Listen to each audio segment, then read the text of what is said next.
Hingga kini, stok darah yang tersedia di unit transfusi darah Palang Merah Indonesia Kota Lok Sumawe Aceh terpantau mencapai 240 kantong, di mana darah golongan A sebanyak 43 kantong, golongan B sebanyak 72 kantong, golongan AB sebanyak 14 kantong, dan golongan O sebanyak 111 kantong. Namun jumlah tersebut diperkirakan hanya mampu mencukupi untuk 15 hari ke depan atau hingga pertengahan bulan Ramadan untuk kebutuhan bagi 11 rumah sakit di kota Lok Sumawe dan sekitarnya.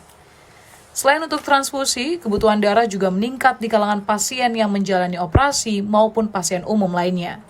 Di sisi lain, seperti dikatakan Ketua PMI Kota Lok Sumawe Agam Khalilullah pada 28 Maret, selama Ramadan, pihaknya hanya bisa menjaring pendonor di malam hari, karena saat siang masyarakat tengah menjalani ibadah puasa.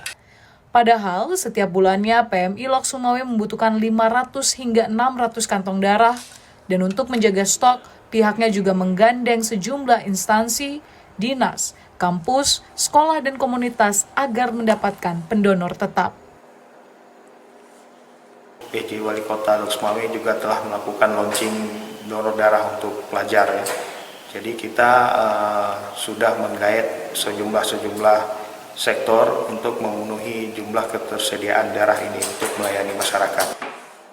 Selain membuka gerai donor darah hingga malam hari, PMI Lok Sumawe terus mengkampanyekan donor darah secara rutin, terbukti memberikan manfaat dan menyehatkan tubuh pendonor. Mulai membantu menurunkan berat badan, membantu mendeteksi penyakit serius, hingga menurunkan resiko terkena penyakit jantung dan pembuluh darah.